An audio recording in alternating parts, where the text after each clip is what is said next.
네. 오늘은 사도행전 14장을 통해서 같이 주님 말씀 나누도록 하겠습니다. 1차 전도 여행 중에 사도 바울이 갔던 이고니온이라는 지역입니다. 현재 터키 땅에 있고요. 이곳은 현재 지명으로는 꼬냐라고 부릅니다. 꼬냐. 한번 가본 지역인데요. 아마 성도님들은 굉장히 낯선, 저도 마찬가지였었고요. 성경의 사건이 이곳 한 곳에 사도행전 14장 1절부터 7절까지 기록되어져 있습니다. 제목을 어떻게 지을까 하다가 사도 바울의 1차 전도 여행을 좀 생각하면서 목숨과 바꿀 수 있는 일 이렇게 지어봤습니다. 혹시 성도님들 목숨과 바꿀 수 있는 일이 있으세요? 목숨과 바꿀 수 있는 일. 근데 사실 어쩌면 지금 우리는 매일매일 내 목숨과 무언가를 바꾸고 있습니다. 맞죠? 오늘 하루를 살았다는 얘기는 오늘 하루에 내 생명값을 지불하고 우리는 무언가를 얻어냈다라는 거고요. 이것이 하루하루 쌓이면 한 달, 1년이 되면 올해 2019년도 이제 얼마 안 남았는데 2019년이라는 이 1년에 내 생명값을 지불하고 우리는 무언가를 바꿨다라는 겁니다. 과연 그게 무엇이냐라는 것이죠. 아까 우리 형제님들 특성한 그 가사에 보니까 사람을 뭐에다 비유했습니까? 풀의 꽃과 같고 꽃의 아름다움 같다, 덧없는 인생이다라고 이렇게 가사에 있었습니다. 원래 하나님은 사람을 그렇게 짓지 않으셨어요. 하나님은 사람의 생명을 그렇게 들의 풀처럼 꽃의 아름다움처럼 그렇게 하나님은 사람을 짓지 않으셨습니다. 하나님을 떠난 이후에 사람들이 추구하려고 했던 것들이 그와 같이 헛된 것들이었던 것이지 하나님은 사람을 헛되이 창조하지도 않으셨습니다. 오늘 그런 부분들을 좀 더 생각해 보면서 나는 남은 인생 어떻게 살아갈 것인지 사도 바울의 삶을 통해서 이렇게 살펴보도록 하겠습니다. 지난 시간 사도행전 13장에서 비시디 안디옥에서의 사도 바울의 전도를 우리가 살펴보았습니다. 그들이 비시디 안디옥에 가서 회당에 들어갔고 갔더니 그들에게 고날만이 있거든 말하라라고 이야기합니다. 사도 바울은 기회를 얻어서 이때 여전히 우리 주 예수 그리스도의 복음을 증거하게 되죠. 오늘날 나에게도 이렇게 어떤 이야기를 하고 싶은 얘기 좀 해봐. 뭐 할 말 없어? 했을 때 우리가 이와 같이 말할 수 있었으면 참 좋겠습니다. 그가 예수 그리스도에 대해서 복음을 전했는데 그분에 관해서 전하는 게 아니라 예수님 그분을 전하는 것. 뭐 지금 계속해서 대한민국은 조국 논쟁에서 끊이지 않고 있는데 이 사도 바울에게 있어서의 기승전 누구라고요? 예수라는 거죠. 이 대한민국 현안에 너무 매몰되지 마시고 우리가 소망하는 것은 이 땅이 분명히 아닙니다. 하나님 나라의 이슈가 뭔지, 천국의 이슈가 뭔지, 하나님께서 이 시간에 우리에게 관심 가졌으면 하는 게 뭔지를 우리가 관심을 좀 더 가져야 될 것 같습니다. 그리고 그들 가운데에서 영생 얻기 합당하지 않은 자로 스스로 자처하는 사람들이 있었고 하나님께서 영생을 주시기로 작정된 자들이 있었습니다. 이 두 무리 항상 복음이 증거되어지는 곳에는 이렇게 양쪽으로 갈라진 반응이 있습니다. 오늘 또 이고니온에서도 두 무리로 나뉘어집니다. 우리는 저 사람 영생 얻었으면 좋겠다는 사람들이 있죠. 그러나 그들이 스스로 아직까지는 난 아니야 라고 이렇게 얘기를 하는 경우도 많이 봅니다. 우리가 기도할 것은 하나님 영생 주시기로 작정된 자가 내 주변에 혹시 있습니까 하고 내가 전도하고 싶은 사람이 아니라 하나님께서 보여주시는 그 사람을 기도하면서 우리가 전도하는 이런 것도 생각을 좀 해볼 필요가 있겠습니다. 오늘 사도행전 14장 1절부터 7절까지인데요. 같이 한번 읽으시고 오늘 말씀 같이 나누도록 하겠습니다. 사도행전 14장 1절부터 7절입니다. 찾으셨으면 형제님들께서 1절, 자매님들 2절에서 교독에서 읽고요. 7절은 다 같이 읽겠습니다. 형제님들 부탁드립니다. 시작. 이에 이고니온에서 두 사도가 함께 유대인의 회당에 들어가 말하니 유대와 헬라의 허다한 무리가 믿더라. 그러나 순종하지 아니하는 유대인들이 이방인들의 마음을 선동하여 형제들에게 악감을 품게 하거늘 두 사도가 오래 있어 주를 힘입어 담대히 말하니 주께서 그들의 손과 표적과 기사를 행하게 하여 주사 자기 은혜의 말씀을 증언하시니 그 시내의 무리가 나뉘어 유대인을 따르는 자도 있고 두 사도를 따르는 자도 있는지라. 이방인과 유대인과 그 관리들이 두 사도를 모욕하며 돌로 치려고 달려드니 그들이 알고 도망하여 루가오니아의 두 성 루스드라와 더베와 그 근방으로 가서 거기서 복음을 전하니라. 14장 1절에 이고니온이라는 단어가 나오죠. 거기에서 있었던 일입니다. 혹시 윤동주 시인의 십자가라는 시 들어보셨나요? 십자가라는 시의 내용입니다. 쫓아오던 햇빛인데 지금 교회당 꼭대기 십자가에 걸렸습니다. 첨탑이 저렇게도 높은데 어떻게 올라갈 수 있을까요? 종소리도 들려오지 않는데 휘파람이나 불며 서성거리다가 괴로웠던 사나이 행복한 예수 그리스도에게처럼 십자가가 허락된다면 모가지를 들이우고 꽃처럼 피어나는 피를 어두워가는 하늘 밑에 조용히 흘리겠습니다. 윤동주 자신의 아마 고백인 것 같습니다. 그가 기독교인이었죠. 그리고 그는 예수 그리스도를 생각을 했습니다. 예수 그리스도를 생각하면서 그에게는 떠오르는 단어가 두 가지가 있었던 것 같습니다. 첫 번째는 뭐였습니까? 괴로웠던 사나이였습니다. 괴로웠던 사나이. 그런데 또 하나는 뭐였습니까? 그러면 행복한 사람. 괴로웠던 사나이였지만 그는 참 행복한 사람이었다라는 겁니다. 어떻게 좀 역설적인가요? 괴롭게 살았는데 행복한 사람이었다. 근데 윤동주에게 있어서 그의 고백이 뭐냐면 괴로웠던 사나이 행복한 예수 그리스도에게처럼 십자가가 나에게 허락이 된다면 어떻게 하겠다는 거예요? 예수님처럼 지겠다는 것 같아요? 아니면 나 같으면 못 지겠다라는 것 같아요? 네, 그렇죠. 모가지를 들이우고, 모가지 뭔지 아시죠? 목을 내어 밀겠다는 얘기입니다. 꽃처럼 피어나는 피를 어두워가는 하늘 밑에 조용히 흘리겠습니다. 자신조차도, 자기 자신도 만약에 하나님께서 나에게 십자가를 허락하신다면 나도 그 길을 가겠습니다라는 시입니다. 왜 그랬을까요? 그는 괴로웠지만 행복한 사나이였습니다. 윤동주가 보기에는, 우리 성도님들이 보기에는 예수 그리스도 어떠하신 분이십니까? 성경에 이런 표현이 있습니다. 뒤에 있는 기쁨을 그분이 생각하시면서 앞에 있는 십자가를 그분이 담당하셨다고. 앞에 있는 십자가가 괴로움이었다면 뒤에 있는 기쁨은 예수 그리스도에게 행복이셨습니다. 그분의 십자가의 죽으심으로 말미암아 지금 이와 같이 많은 주의 자녀들이 거듭나서 하나님 찬양하고 있으니 그분에게는 십자가에서의 고통도 있었겠지만 그분은 십자가에서의 행복함도 존재하고 있었던 것이죠.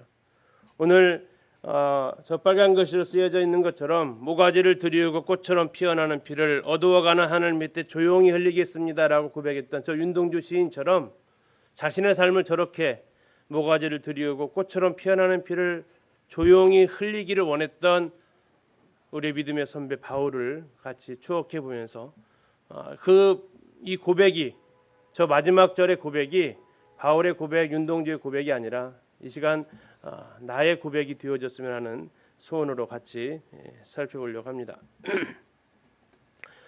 지금 보시는 것이 사도 바울의 1차 전도 여행길입니다. 사도 바울이 이제 1차 전도 여행을 하는데 우리가 지난번에 보셨던 대로 안디옥에서 출발을 이렇게 하죠. 그리고 키프로스 구브로 섬을 지납니다. 살라미에서 그리고 파포스에서 여기에서는 채찍 맞은 기둥이 있었고요. 여기에서 바예수가 대적하는 일이 있었고 총독 서기오 바울이 여기에서 구원을 받습니다.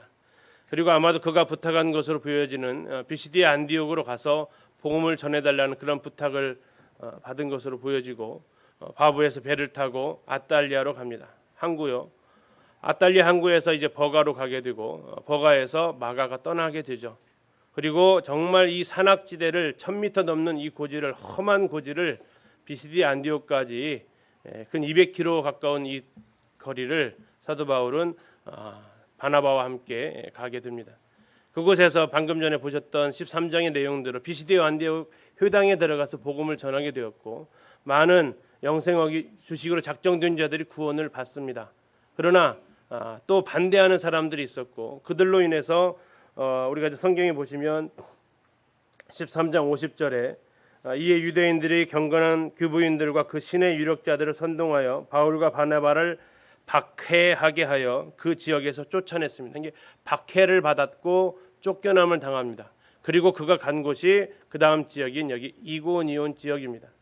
이고니온이 행정구역이 달라지는 겁니다. 여기 녹색으로 바탕으로 칠해져 있는 루가오니아 지역이죠. 우리식으로 생각하면 전라북도에 있다가 저 충청도로 넘어가는 모습이다라고 생각하시면 되겠습니다. 그래서 사도 바울은 이 비시디 안디옥으로 가는데 비시디 안디옥에서 이고니온으로 가는데 이 길은 뭐 지도에서 보면 굉장히 가깝게 보이지만 여기를 갈 때는 산악지대입니다. 이 지역 전체가 어느 기록에 보니까 산을 30개 정도를 넘어야 갈 수 있는 평지가 아니었고요. 이러한 길입니다. 저희는 이제 이 길을 버스를 타고 가는데 잠시 한번 보여드리겠습니다. 지금까지 1차 전도여행에서 겪었던 일들 아까 잠깐 말씀드렸습니다. 대적하는 무리가 있었고요. 거기서 채찍에 맞았던 기록도 교회사에 남아 있습니다. 버가에서는 참 동역자가 떠나가는 아픔도 있었고요. 비시디 안디옥까지 좀 험난한 보통 하루에 30km 정도 간다고 했을 때 일주일 이상을 쉬지 않고 계속해서 걸어가야만 갈 수 있는 곳 비시디 안디옥까지 험난하게 갑니다. 그곳에서 복음을 전해서 효과가 있는 것 같았지만 그 다음 주에 그들을 향한 박해와 반대 그리고 더 이상 있을 수 없어서 쫓겨나게 되는 이러한 일을 당하게 되고요. 이 정도 했으면 되지 않았을까. 이제 어쩌면 총독 서기오 바울한테 부탁받은 곳까지도 다 갔으니까 이제는 좀 돌아가도 되지 않을까 하는 생각도 들겠지만 사도 바울은 이런 상황에서도 계속해서 다음 지역으로 넘어가더라는 거죠. 그래서 이런 생각을 한번 해봤습니다. 이렇게 이제 예를 들어서 주일날 설교를 했는데 성도들 중에 일부는 설교 감사하다고 하는데 또 일부는 제가 설교한 것에 대해서 어떤 반응이 나오는 거예요? 뭐 그것도 설교냐? 왜 그런 식으로 이렇게 말을 그딴 식으로밖에 못하냐? 하면서 다시는 말씀 전하지 마라. 뭐 이렇게 비방하고 욕하고 하게 되면 어떨 것 같으세요? 다음에 제가 올라올 마음을 가질까요? 근데 사도 바울은 가더라는 거예요. 이게 우리가 어떤 하는 일에 있어서 우리 성도님들이 어떤 교회 안에서 봉사하고 복음 전하고 하시는 일에 있어서 응원을 해주고 격려를 해주고 기도해주고 하면 우리는 좀 힘들어도 이겨낼 수 있습니다. 그런데 오히려 내가 그런 일들을 하는 데 있어서 그런 사람도 있지만 반대로 거기에 대해서 자꾸 뭐라고 하고 자꾸 험담하고 안 좋은 소리가 계속해서 나에게 들려오고 심지어는 나를 만나면 폭력을 휘둘리려고 하고 한다면 내가 그 일을 이건 주님 뜻 아닌가 보다 하고 혹시 돌이키고 싶지는 않을까 하는 생각을 해보게 됩니다. 사도 바울이 참 1차 전도 여행이지만 처음부터 성령의 부르심을 받아서 간 길이지만 그게 가는 길이 어디 하나 편한 곳이 없어요. 어디 하나 순탄하게 마무리되어지는 지역이 없어요. 그나마 감사한 것은 다음에 보겠지만 더베라는 지역은 별 사건이 안 나타나요. 딱 유일하게 한 군데 더베. 그것만 별 사건이 일어나지 않고 나머지는 계속해서 이런 반대하고 적대하고 박해하고 모욕하고 돌로 치려고 하고 죽이려고 하고 이러한 일들이 계속해 일어남에도 불구하고 그는 이러한 길을 어떻게 갈 수 있었을까 하는 생각을 하게 됩니다. 지금 사도 바울이 위치해 있는 곳이 이쪽 비시디아 안디옥입니다. 이 비시디아 안디옥에서 이쪽이 지금 이제 꼬냐라고 하는데요. 성경에 나오는 이고니온 지역입니다. 현재 이제 그 구글에서 갈 수 있는 경로를 보니까 차를 타고 두 가지 방법으로 갈 수 있다고 이렇게 나옵니다. 하나의 방법은 154km로 가는 길이고 차 타고 2시간입니다. 또 하나 좀 돌아가는 길은 178km 정도 되네요. 차 타고 보통 한 2시간 반 정도를 가야 되는 거리입니다. 당시에 뭐 걸어서 갔던 그들에게 있어서 아무리 빨리 가더라도 일주일 이상 가야 되는 길이었습니다. 일주일 이상 계속해서 이 험한 길을 가는데 환영받고 환송받고 간 게 아니라 쫓겨나서 가는 걸음이었어요. 근데 그 길이 어떤 길인지 잠시 한번 영상으로 저희 갔을 때 눈이 왔었습니다. 영상 소리 좀 켜주세요. 켰나요? 잠시만요.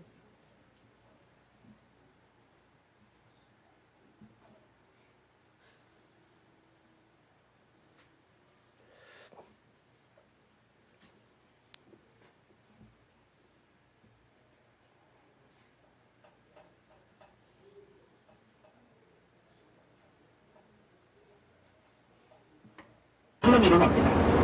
느닷없이 고향은 안 돼요. 그 살라미에서 유대인들의 핍박을 받아서 고난을 당하니까 이 두 사람 바나바와 바울이 그곳에서 섬 반대쪽, 완전히 반대쪽으로 넘어갑니다. 그것이 성경에 기록된 바보, 지금 현재 지명한 파포스가 되겠습니다. 이 구브로 섬에 총독이 살고 있는 곳이었어요. 수도였습니다. 그곳에서 소교열 바울을 만나게 됩니다. 총독이었던 그 소교열 바울에게 복음을 전하는데 옆에서 깐족깐족대는 방에는 뭐 헛된 박수모다 하나 있었죠. 예, 다 예수라고 하는 에서도 박해를 받아요. 그래서 쫓겨납니다. 그래서 이 두 분이 그 밤빌리아 버가를 벗어나서 간 곳이 어제와 저녁에 보였던 이고니입니다. 지금 이 길을 바울 선생님과 바나바 선생님이 가신 거예요. 어떻게 보이세요? 가는 길이 평탄해 보이십니까? 네, 굉장히 산지고요. 저런 산을 넘었다를 30개를 해야만 이 비시디아 안디옥에서 이고니온까지 갈 수 있었다는 얘기죠. 보시면서 알다시피 인가가 있고 그러지도 않습니다. 정말 산길을 넘어서 가는 거예요. 그때 이제 이 가이드가 차 속에서 했던 얘기가 어디서 잠을 잤을까요? 물어보더라고요. 어디서 잠을 잤을까요? 인가도 없는 곳에 해가 기울으면 잠을 자야 되는데 아마 그들은 노숙을 했을 겁니다라고 하는데 막 그랬을 것 같아요. 산지를 넘어가는데 머물 수 있는 곳이 없어요. 자, 그곳을 계속해서 그들은 넘어가서 도착한 곳이 이고니온입니다.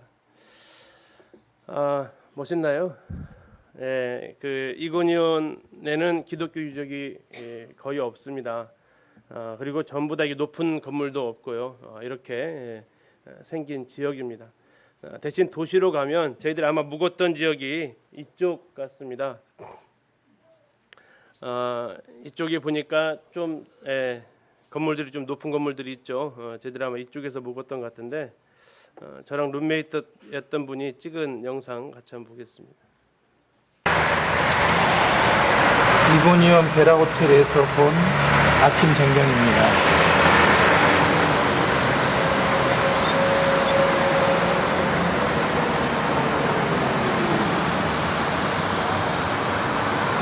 예, 어때요? 좀 잘 사는 것 같죠? 예, 굉장히 집들이 이렇게 예쁘게 전놨는데요. 그러나 이제 이곳에 약 2000년 전에 사도 바울이 복음을 전했던 지역 이고니온입니다. 이고니온은 현재 꼬냐라고 부릅니다. 꼬냐. 그리고 이곳은 11세기에 셀주크 터키의 수도가 되면서 이슬람교가 자리 잡게 되고요. 이슬람교에 있는 메블라나라는 종교가 있습니다. 이슬람교도 여러 갈래가 있는데 그 중에서 신비주의 계통의 종교가 메블라나라는 교인데요. 이슬람의 이쪽 꼬냐에 본부가 있습니다. 그들이 이렇게 춤을 춥니다. 혹시 보신 적 있으실 거예요. 세계 여행 그 텔레비전 보시는 분들은 이 복장들을 의미하고 있는데 머리에다가 이렇게 갈색 모자를 쓰는데요. 이건 자기 묘비를 상징한다 그러고 하얀색 위아래 입는데 이건 자신의 수의를 상징합니다. 그리고 이쪽에 지금 검은색 옷 입은 사람이 있는데 이 색깔은 자신의 무덤을 상징한대. 이게 전부 다 죽음을 상징하는 거죠. 그러면서 그들이 이 춤을 계속 돕니다. 어떻게 해요? 이렇게요.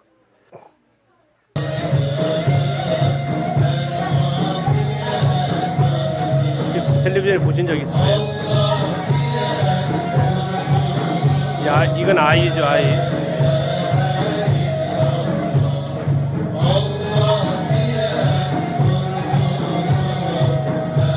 다른 거 없으면 계속 이렇게만 돕니다. 얼마나 돌까요? 뭐 한 2-30분 돌아요. 그리고 이거 축제일이 있는데 이거 축제일 때 이거 보려고 사람들이 아주 많이 몰려들기도 합니다. 와, 정말 저 스텝으로 도는 방법이 뭐 있는데 그걸 배울 건 아니니까 이것도 이제 이슬람에서의 하나의 이단처럼 여겨지는 신비주의 계통이니까 뭐 이런 코란이나 이런 쪽보다 이렇게 어떤 체험 저렇게 도는 이유가 뭘까요? 자, 잘 보시면 한 손은 하늘을 향해서 펴 있고 한 손은 땅을 향해서 내려가고 있습니다. 이게 하늘과 땅이에요. 그리고 하늘과 땅에 있으면서 접신하는 겁니다. 이게. 신과의 교통을 희망하면서 저렇게 계속 돌면 어떻게 될 것 같으세요? 그렇죠, 돌죠 그냥 사람이. 그래가지고 몽롱한 이런 상태까지 이렇게 갑니다. 그러면서 이제 그런 순간에서 오는 어떤 희열을 맛보면서 그들이 신과의 그런 교통하고 있다라는 것을 추구하는 이런 지역으로 돼버렸습니다.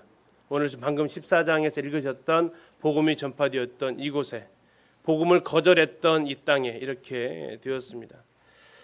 그곳의 상징인 아까 보셨던 대로 하늘은 하나의 손 하늘로 하나는 땅으로 해서 메블라나 사원 본부가 있습니다. 거기 앞에는 이제 쉐마춤의 동상도 이렇게 있고요. 그곳에 기독교 유적이 딱 두 군데 있는데요. 하나가 바울 기념교회라는 곳이 있습니다. 기념교회 내부가 이렇게 있고요. 그곳에 이제 꼬냐하면 유명한 것이 테클라라는 자매죠, 자매. 가톨릭에서는 성인으로 추대하고 있습니다. 이 테클라라는 이 여인은 사도 바울이 그 테클라 행전이라고 이렇게 있습니다. 그곳에 보면 이런 일화가 소개가 되고 있습니다. 사도 바울이 이고니온에 들어가서 복음을 전했습니다.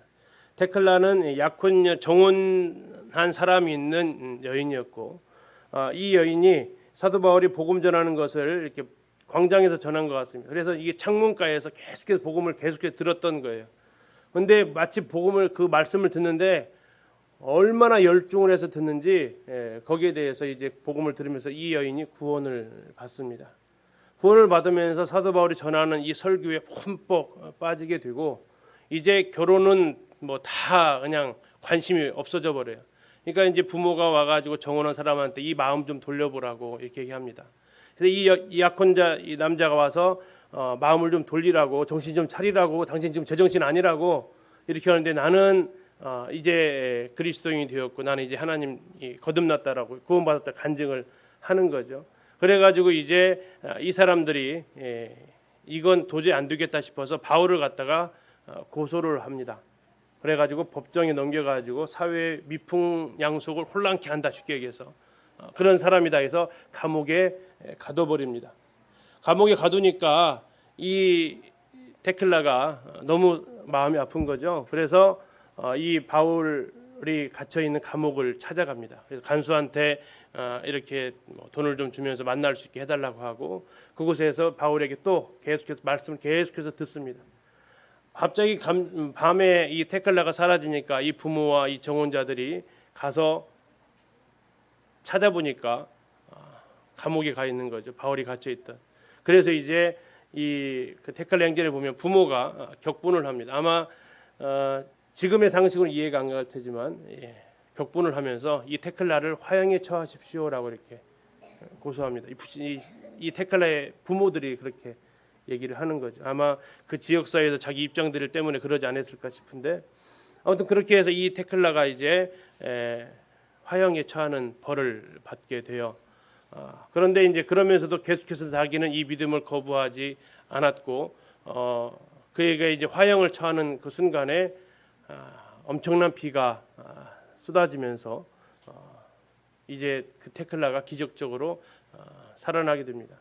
그러면서 이제 그들은 이 죽이지 못하고 테클라를 추방하게 되고 추방된 테클라는 또 가가지고 사도 바울이 있는 곳에 가서 복음을 계속해서 동역하겠다고 합니다. 그때 이제 바울이 너무나도 힘든 여정이니까 거기에 대해서 이제 거절을 하게 되고 테클라는 평생 처녀로 살면서 어려운 사람들을 돌봤다라는 이야기가 전해져 오는 것이 이 테클라입니다. 꼬냐에 가면 테클라에게 성상이라고 그러죠. 가톨릭에서는 이런 식으로 이렇게 하고 있고요. 이걸 이제 언급하는 이유는 이 테클라 행전에 사도 바울의 모습이 기록되어져 있어요. 이 사도 바울이 이 테클라 행전에 보면 오네시보로의 집에서 기거하면서 복음을 전한 것으로 나오는데 이렇게 나와 있어. 얼마 후 바울이 찾아왔다. 작은 키에 머리는 대머리였고 발은 굽었으나 몸은 아주 건강하였고 얼굴은 약간 찡그린 모습이었고 코는 큰 편이었다. 어떤 번역은 매부리 코였다라고 번역돼요. 그러나 그 모습은 사랑에 넘쳐 있었다. 바울은 그 위엄으로 해서 때로는 인간처럼 보였으나 어떤 때는 천사와 같은 모습이었다라고 이렇게 기록되어져 있어요. 테클라 행전에. 그리고 이것을 기록을 바탕으로 그리스 지역에 또 터키 지역에 가면 이 사도 바울을 그린 그 초상이 있어요. 자, 이게 지금 네아폴리에 있는 사도 바울의 그 모습이고요.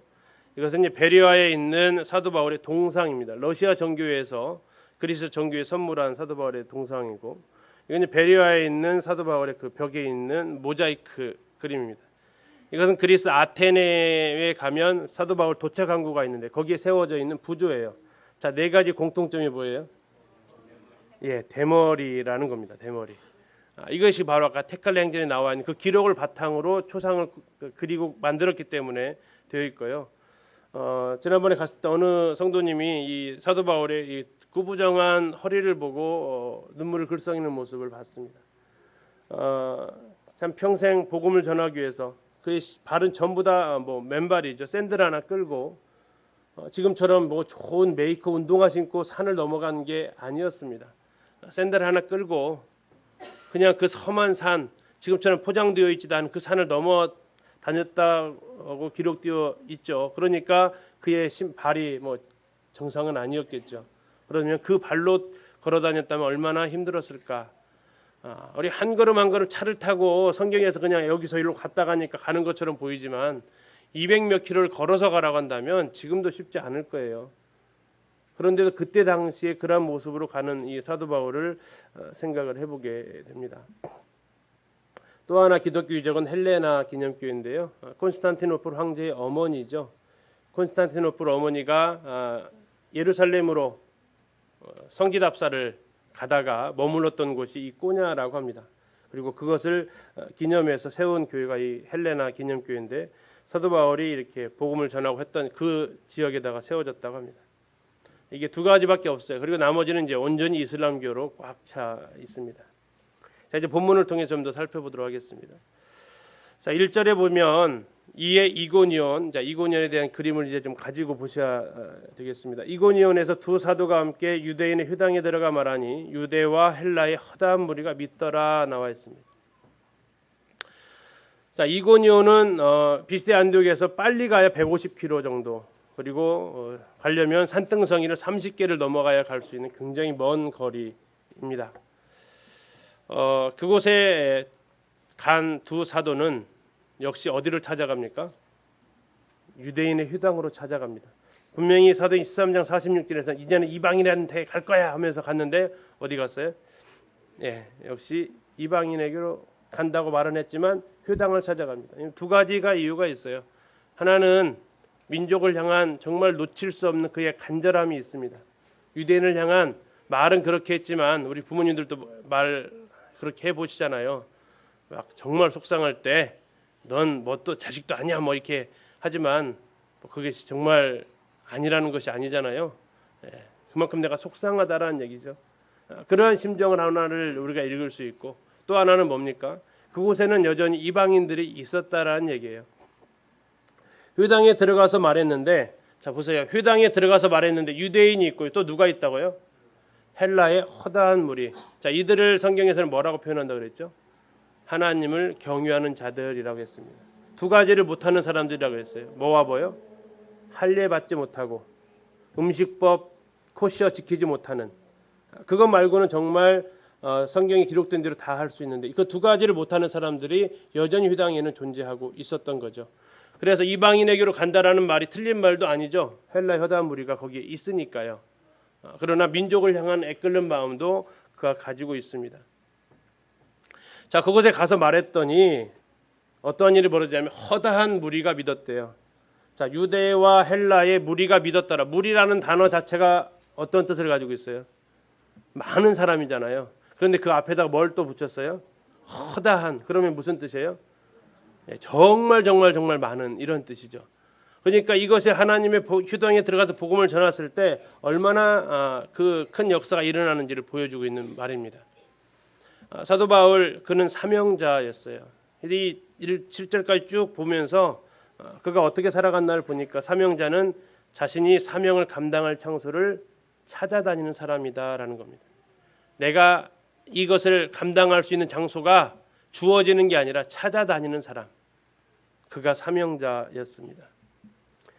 그러나 순종하지 아니하는 유대인들이 이방인들의 마음을 선동하여 형제들에게 악감을 품게 했다가 나와 있습니다. 순종하지 않았다라는 그 단어의 의미는 믿음을 거부했다. 그리고 하나님의 복음에 의해서 설득되지 않았다. 설복되지 않았다라는 사람들입니다. 하나님이 전해진 그 말씀에 대해서 믿음으로 받아들이지 않은 사람들을 말하고 있습니다. 그들이 뭐 했냐면 이방인들의 마음을 선동했습니다. 그러니까 휴당 안에 있었던 모든 사람들이 다 구원받은 게 아니라는 거죠. 자, 그리고 그들은 이방인들의 마음을 선동하는데 이 비슷한 일이 예수님한테도 있었던 얘기죠. 자, 예수님이 십자가에 죽으시던 그날 밤에 유대인들이 했던 일이 있습니다. 자신들의 종교법으로 죽일 수 있었잖아요. 신상모독죄로 돌로 쳐 죽일 수 있었어요. 유대인들은. 그럼에도 불구하고 자신들의 손으로 피를 묻히기를 원하지 않았어요. 백성들이 들고 일어날까 봐. 그래서 유대인들은 누구를 찾아갑니까? 빌라도를 찾아가죠. 뭐 해달라고요? 죽여달라고. 이방인들의 손을 빌어서 죽이고 싶었던 거예요. 예수 그리스도. 자신의 손들이 아닌. 그런데 빌라도는 어떻게 하죠? 손 씻어버리죠. 그리고 너희들이 당하라. 그리고 그들이 말을 내뱉습니다. 우리와 우리 자손에게 그 피를 돌려라. 계속해서 유대인들은 자신들의 손으로 아닌 이방인들을 선동해 가지고 나중에 뭐 루스드라도 마찬가지예요. 자기들이 직접 이렇게 앞장서는 게 아니라 뒤에서 자꾸 사람들을 부추겨 가지고 두 사도를 핍박하게 합니다. 형제들에게 악감을 품게 했다고 나오는데 이 악감을 품게 했다라는 얘기는 박해를 하게 된다라는 의미를 가지고 있고요. 형제들이라는 얘기는 이제 두 사도만 여기 해당되지 않는다는 겁니다. 바울과 바나바뿐만 아니라 아까 1절에서 나와 있던 허다한 무리들도 거기에 대해서 이제 믿음을 배반한 사람처럼 취급을 하면서 그들을 향해서 악감을 품습니다. 사도 바울이 가는 어디든 그건 예수 그리스도 마찬가지입니다. 사명자는 동역자를 만납니다. 그런데 누구도 만난다고요? 반대하는 사람도 만난다는 겁니다. 늘 고속도로가 아니라는 거죠. 주님 시켜서 하는 일인데도 고난의 길이 있다라는 거예요. 반대편에 서는 사람들이 있다는 거예요. 근데 중요한 것은 뭐냐면 내가 그 반대편에 서지는 마십시오. 하나님의 사역이 움직이는 그 순간에 바울이 될지언정 여기 나와 있는 순종하지 아니하는 그 마음을 갖지 않는 것이 더 중요하겠죠. 그 범사에 감사라는 그 이야기를 들었을 때 손영은 목사가 9가지 감사를 합니다. 그 중에 한 감사가 뭐예요? 자기가 가해자가 아니었다라는 것에 감사해요. 자기가 가해자가 아니었다. 매튜 헨리도 소매치기를 당했을 때 내가 가해자가 아니었음에 감사를 합니다. 우리가 반대하는 사람을 만날 수 있어요. 그러나 정말 하나님의 역사에서 반대쪽에 서지는 마시면 좋겠습니다. 자, 사람들이 이제 바울 복음을 전하는 데 있어서 악감을 품었습니다. 자, 그러면 두 사도의 결정은 어떻게 될까요? 자, 1번 이제 떠난다. 2번 계속 있는다. 두 사도의 선택은 뭘까요? 떠나야죠. 성도님들의 선택은요? 우리는 머물고 사도들은 떠나고요. 자, 3절에 참 이상한 말씀이 있어요. 우리 성경에는 그 단어가 빠져 있습니다. 그러므로란 단어가 빠져 있어요. 그러므로 두 사도가 오래 있어 주를 힘입어 담대히 말하니 주께서 그들의 손으로 표적과 기사를 행하게 하여 주사 자기 은혜의 말씀을 증언하셨다라고 있어요. 자, 그러므로예요. 그러므로면 앞에 2절을 봐야 돼요. 2절에 무슨 상황이 있었다고요? 자신들에게 악감을 품은 사람들이 있었다고요. 그러므로 두 사도가 떠났다 그러면 이게 좀 논리적으로 맞지 않나요? 악감을 품었으니까 떠나는 게 맞잖아요. 그런데 그러므로 두 사도가 오래 있었다. 오래 있었다라는 뜻은 충분히 머물렀다라는 뜻을 가지고 있어요. 악감을 품었는데 오래 머물렀대요. 이 좀 말이 안 맞지 않나요? 그럼 왜 그들은 오래 머물렀을까요? 두 가지 정도로 생각을 해보게 됐어요. 하나는 자신들을 향해서 악감만 가지고 있으면 괜찮은데 누구에게까지 지금 악감이 품고 있습니까? 형제들한테까지. 이제 떠나버리면 이 형제들이 어떻게 될 것 같아요? 늘 공격의 대상이 되겠죠. 지금은 자신들이 공격의 대상이기 때문에 약간 보호할 수 있는 상황이 되지만 떠나버리면 이들이 박해의 대상이 되기 때문에 그들은 바로 떠날 수가 없었던 것 같습니다. 또 하나는 아직 악감을 품은 정도지 대놓고 두드러 패거나 돌을 던지거나 하지는 않은 상황이에요. 그러니까 그 상황까지 터질 때까지 계속해서 할 수 있는 한 있으면서 복음을 전했던 거예요. 그리고 또 한 가지 이유는 주님께서 여기에 계속해서 복음을 전하기를 원하셨다라는 거예요. 자, 두 사도가 오래 있어 주를 힘입어 담대히 말했다고 했습니다. 이 주를 힘입어라는 뜻은 주님을 위하여, 주님을 향하여. 그러니까 그들이 복음을 전했던 것은 자기를 박해하는 사람들을 보고 한 것이 아니라 자기를 향하신 하나님을 보고 복음을 전하기 시작했고 자신들을 위해서 한 게 아니라 주님을 위해서 그 일을 하게 되었다라는 겁니다. 그러면서 담대히 말합니다.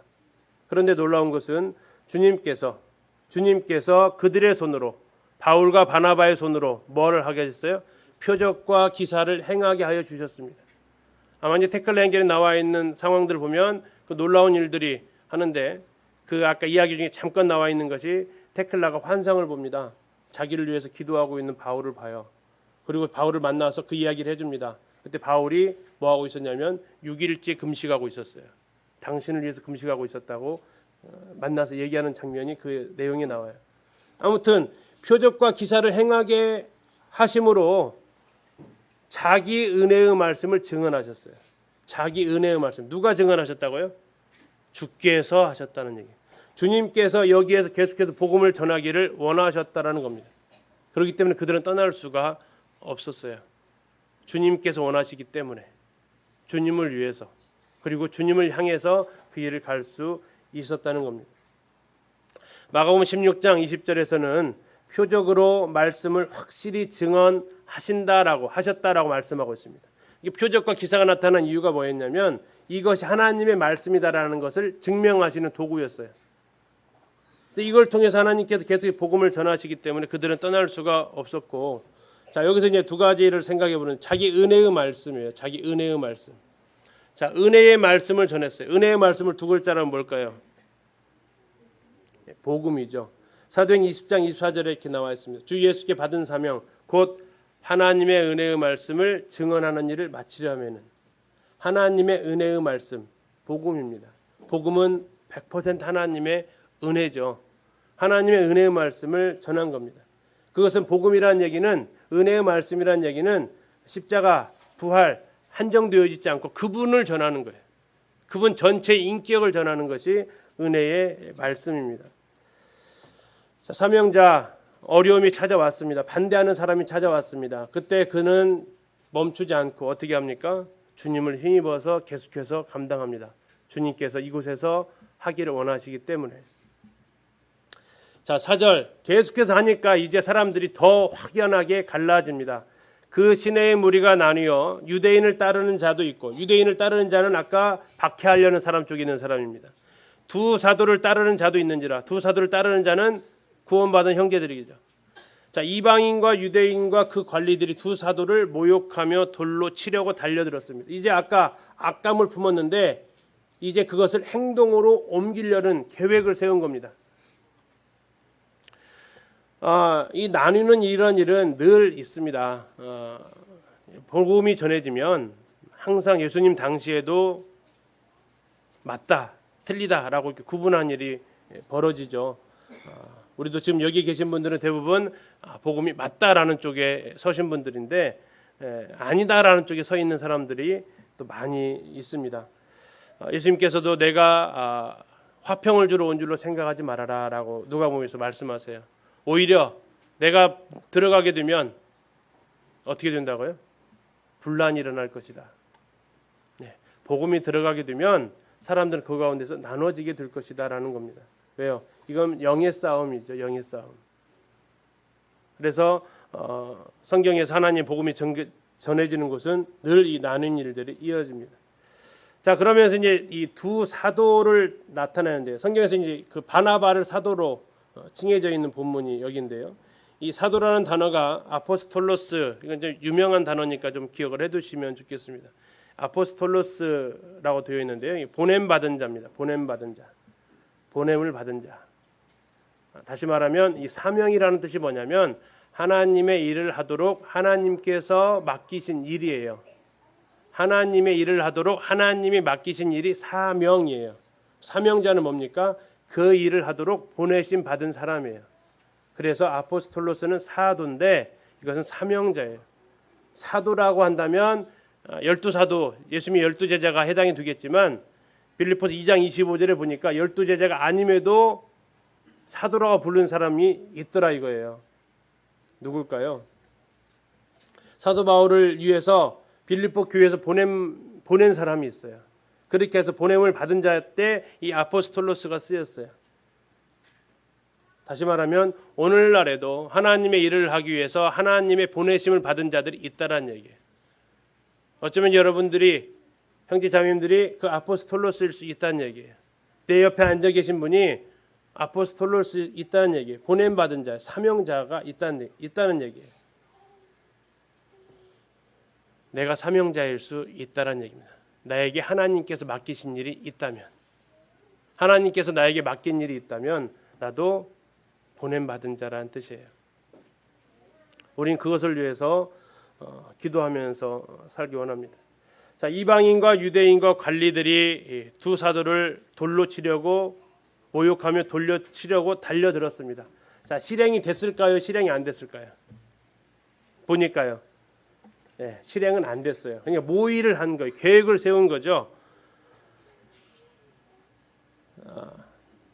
6절에 보니까 감사한 말씀이 나오죠. 6절 그들이 어떻게 했다고요? 알고 도망했어요. 그러니까 지금 돌에 맞은 거예요, 안 맞은 거예요? 안 맞은 거죠. 고린도서 11장에 보면 사도 바울이 내가 돌에 한번 맞았다라고 나와 있어요. 그것은 여기에서 맞은 게 아니고 루스드라가에서 맞아요. 여기서는 그러니까 지금 안 맞은 거예요. 알고 도망했어요. 하나님께서 미리 피할 길을 내셨어요. 그리고 어디로 갔냐면 루가오니아의 두성 루스드라와 더베로 갑니다. 근데 가면서 그냥 간 게 아니라 그 금방 가면서 마을 나타나면 뭐 했다고요? 복음 전했다고요. 그리고 거기가 어디냐면 루스드라와 더베입니다. 루스드라와 더베에서 복음을 전했다. 이제 7절에 그 거기서에다가 글자를 하나를 더 붙여야 좀 더 정확한 번역이 돼요. 어떤 글자를 하나 더 붙여야 될까요? 거기서 거기서도 복음을 전하니라. 거기서도 복음을 전하니라. 이 단어가 헬라어가 쓰여진 단어가 맞습니다. 그래서 계속해서 멈추지 않고 계속해서 했다. 가는 곳마다 기회가 되면 그는 그 사명을 감당했다라는 것입니다. 쭉 지금 보니까 사명자는 자기가 사명을 감당할 곳을 찾아다니는 사람이에요. 그리고 하다 보면 반대자도 만나요. 반대자 만나지만 그는 주님을 힘입어서 그 일을 계속해서 감당을 해요. 때로는 죽음의 위험에 놓일 수도 있지만 그러나 그는 기회가 찾아오면 또 그 일을 해요. 저 십자가에 나와 있었던 괴로웠던 사나이 그러나 행복했던 예수 그리스도처럼 핍박당할 때 쉽겠어요? 제가 교사 강습할 때 자주 언급하는 책입니다. 연어라는 책인데요. 오른쪽에 있는 이것을 무슨 다리라고 그러죠? 징검다리죠. 밟아 보셨죠? 우리 아마 그 소나기라는 그 소설 황순원의 소나기 책도 보신 적 있으시죠? 거기서 이 사건이 나오기도 하죠. 자, 이 징검다리의 이화가 연어라는 책이 있어요. 눈앞에 큼직한 바위돌 몇 개가 그들을 가로막는다. 넌 누구니? 난 징검다리야. 거기서 뭐라고 있는 거지? 사람들을 건네주는 일을 한단다. 징검다리는 물속에 서서 인간들을 이쪽 저쪽으로 실어 나르느라 몸이 반질반질하게 달아 있었다. 은빛 연어는 좀 치근한 생각이 들었다. 아프지 않니? 괜찮아. 인간들이 마구 짓밟는데도 짓밟히지 않으면 내가 살아갈 이유가 없어. 나는 짓밟히면서 사람들의 발걸음을 옮겨주는 일을 하거든. 이게 이제 안도현 씨가 쓴 연어라는 책에 나온 일부입니다. 자, 짓밟히는 게 좋을까요? 짓밟히는 거 좋으세요? 안 좋죠. 자, 이 징검다리는 짓밟히기 위해서 태어났을까요? 징검다리는 짓밟히기 위해서 존재할까요? 예스예요, 노예요? 야, 갈리네요. 자, 징검다리는 짓밟히기 위해서 존재할까요? 노예요, no. 왜 존재하죠? 사람들을 나와 있잖아요. 사람들의 발걸음 옮겨주려고요. 근데 사람들의 발걸음 옮겨주려다 보니까 뭘 감당해야 돼요? 짓밟히는 걸 감당하는 거예요. 짓밟히기 위해서 존재하진 않지만 자기에게 주어진 사명이 사람들의 발걸음을 옮겨주는 일이라면 뭘 감당해야 된다고요? 짓밟히는 걸 감당하는 거예요. 왜? 그러면서도 내 존재의 목적이 그거니까 괜찮아. 즐거워할 수 있다라는 거예요. 만약에 짓밟히기 위해서 태어났다면 얼마나 비참할 것 같으세요? 그보다 더 비참한 것이 뭐가 있겠어요? 흙 묻은 발로 짓밟는데 흙 묻은 발뿐이겠습니까? 축구하고 온 아이들이 축구화로 짓밟는다고 생각해보세요. 얼마나 아프겠어요? 그러나 그게 아니고 나는 짓밟히기 위해서 존재하는 건 아니다. 사도 바울이 아까 나와 있는 대로 박해받으려고 전도했을까요? 모함받으려고 전도했을까요? 돌에 맞으려고 전도했을까요? 사람들한테 핍박받기 위해서 전도했을까요? 아니라고요. 뭐 하기 위해서 했어요? 뭐 하기 위해서요? 그들을 구원하기 위해서, 그들을 하나님께 인도하기 위해서요. 그러다가 당하는 뭐가 있어요? 모욕이 있고 핍박이 있고 박해가 있다고요. 그걸 어떻게 한다고요? 뭐라고 한다고요? 이 징검다리 말로 하면 괜찮아. 왜? 나는 이걸 위해서 존재하니까. 나는 이 일을 위해서 존재하니까 괜찮아. 내가 짓밟히기 위해서 존재하는 건 아니지만 사람을 옮겨줄 일을 하기 위해서는 짓밟히는 거 괜찮아. 근데 만약에 한번 생각해보세요. 나는 사람들의 발걸음을 옮겨주는 일을 위해 존재해. 근데 짓밟히기는 싫어. 그럼 어떻게 될까요? 자, 건너가자 했더니 샥 피해버려요. 그러면 어떻게 되는데? 그저 이제 사람이 이제 꽈당하겠죠. 존재 이유가 있어요, 없어요? 없죠. 사람들의 발을 젖지 않게 해주기 위해서 거기 존재하는데 나는 그것을 위해서 분명히 산대. 나는 사람들을 건네주는 일을 할 거야. 한데 밟히는 건 싫어. 복음을 전하기 위해서 살아요, 우리가. 복음을 전하기 위해서 살아요. 그런데 싫은 소리 듣는 건 싫어. 왜? 내가 싫은 소리 들으려고 태어났어? 내가 싫은 소리 들으려고 전도해? 그러지 않는다라는 거죠. 싫은 소리 듣고 싶은 사람은 단 한 명도 없어요. 그럼에도 불구하고 사도 바울이 그 일을 계속했던 이유가 뭘까요? 왜? 나는 살아가는 이유가 분명하다라는 거예요. 살아가는 이유가 분명하다.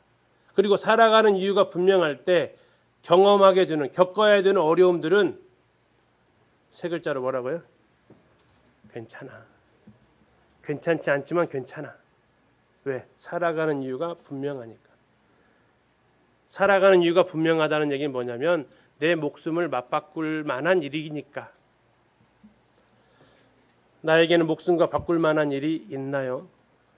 자, 사람은 두 가지 할 때 힘들지만 행복하대요. 괴로웠던 사나이 행복했던 예수 그리스도처럼 힘들지만 행복한 삶이 있어요. 사람 언제 행복하냐 했더니 첫 번째가 죽을 만큼 사랑하는 사람이 있으면 행복해요. 동의하시나요? 안 하세요? 죽을 만큼 사랑하는 사람이 없으신 거예요. 정말 내 목숨을 맞바꿔도 내 목숨을 줘도 그 사람 위해서라면 내 목숨을 줄 만한 사람이 있다면 그는 행복한 사람이라고요. 없으면요. 괴로운 사람이에요. 있으시죠? 있으시기를. 무조건 자식만 떠올리지 마시고 그냥 대답 없으면 자식이 오지 마시고 정말 내 목숨과 맞바꿀 만한 그런 사랑하는 사람. 아까 우리 대영 형제가 사랑해요 했더니 자매가 뭐라 했다고요? 제가 더요 이렇게 했다는데 이런 사람이 있으면 행복하다고요. 두 번째, 목숨과 맞바꿀 만한 일이 있으면 행복해요. 정말 이거 할 때 시간 가는 줄 모르고 이거 할 때 돈 아까운 줄 모르고 이거 할 때 힘든 줄 모르는 그 일이 있다면 우리는 행복하다고. 왜? 우리는 정말 많은 시간을 일을 하면서 보내거든요. 근데 그 일이 힘든 이유가 뭡니까? 왜 일이 힘들어요? 이게 내 목숨과 맞바꿀 만한 일이 아닌데 하니까 힘들어요. 이거 찾으시면 시간 가는 줄 몰라요. 시간 가는 줄 모른다는 얘기는 내 목숨이 지금 흘러가고 있는 거예요. 그걸 맞바꾸는 거예요. 이거 있으면 행복해요. 그래서 가장 행복한 사람은 어떤 사람이냐면 이거 두 개가 겹치는 사람이에요. 어떤 사람이에요? 죽을 만큼 사랑하는 사람을 위해서 하는 일. 이게 가장 행복한 사람의 하이라이트죠.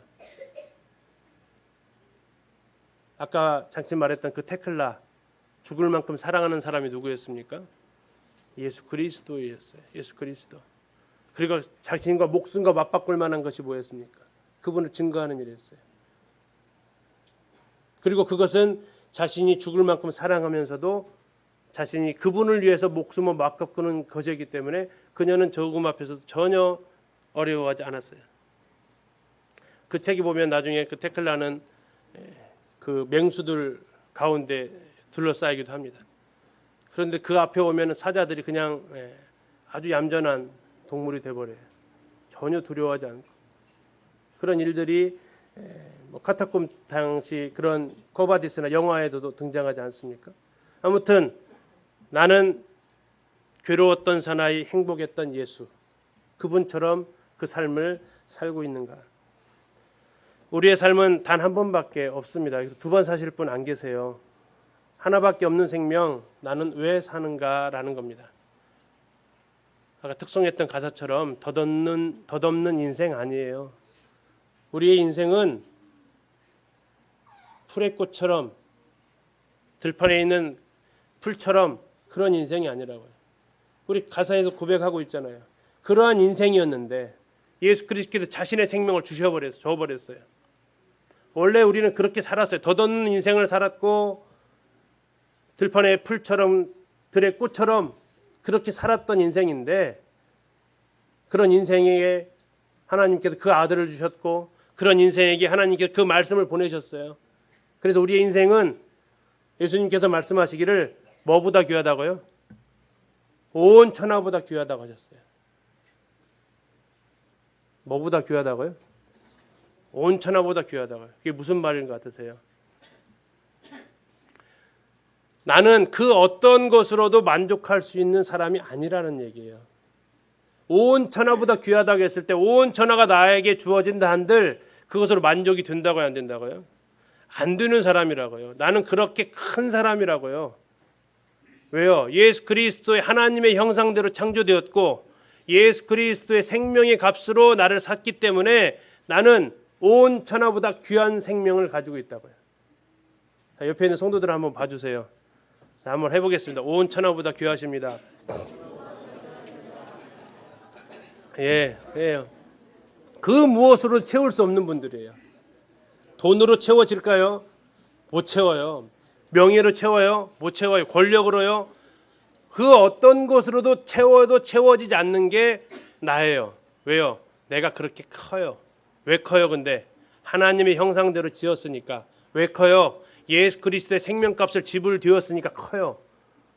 그냥 큰 게 아니고. 그럼 예수님께서 말하고 싶은 게 뭐예요? 그러면 그 목숨으로 뭐하고 살래? 라는 거예요. 천하보다 내가 너를 존귀하게 회복시켜줬는데, 온 천하보다 귀하게 너를 회복시켜줬는데, 그 회복되어진 그 생명으로 너는 뭐하며 살래? 그게 예수님께서 우리를 온 천하보다 귀하게 만드신 거예요. 사도 바울은 그것을 알았어요. 그래서 그가 사도행 20장 24절 고백하는 거예요. 주 예수께 받은 사명 곧 하나님의 은혜의 복음을 증거하는 일을 마치려 하면은 나의 무엇을 생명을 조금도 귀한 것으로 여기지 않는다. 주 예수께 받은 사명을 완수하기 위해서는 온 천하보다도 귀한 내 생명을 어떻게 한다고요? 조금 더 귀하게 여기지 않는다. 사도 바울은 뭘 찾았다는 얘기입니까? 생명보다 귀한 거 찾았다고. 그게 뭐예요? 사명이라고요. 사도행 20장 24절 주 예수께 받은 사명 곧 하나님의 은혜의 복음을 증언하는 일을 마치려 하면은 나의 생명조차 조금도 귀하지 않다. 하나님 우리의 생명을 뭐보다 크게 만드셨어요? 온 천하보다 크게 만드셨어요. 왜요? 그 생명으로 할 일이 있다고요. 그 생명을 할 일이 뭐라고요? 하나님 주신 사명 감당하는 거라고요. 그 사명이 뭐예요? 하나님께서 나에게 맡기신 일이 사명이에요. 예수님께서는 그것을 십자가라고 표현했어요. 누구든지 자기 십자가를 지고 나를 쫓으라고 했어요. 느헤미야는 이렇게 얘기합니다. 내 하나님이 예루살렘을 위하여 내 마음에 쑥 밀어넣어 주신 것이 있다. 시편에서는 예루살렘의 평안을 위해서 기도하라고 나와 있어요. 그래서 많은 성경학자들이 그것을 갖다가 교회로 적용하고 있어요. 하나님의 교회를 위해서 내가 할 수 있는 그 무엇인가 있다고요. 내 마음에 주신 거. 그것을 위해서 내 생명을 드리면 나는 생명을 정말 가치 있게 쓰고 있다고요. 그런데 그 일이 아닌 다른 것에 내 생명을 자꾸 사용하고 있다라면 나는 지금 이 내 생명 안에다가 다른 것으로 채워보려고 하는, 온 천하보다 귀하게 창조되었는데 그거보다 다른 것으로 채우려고 하는 그런 실수를 하고 있다고요. 그 실수를 한 대표적인 인물이 누구예요? 솔로몬이라고요. 전도서에서 그가 고백하는 것이 그거였어요.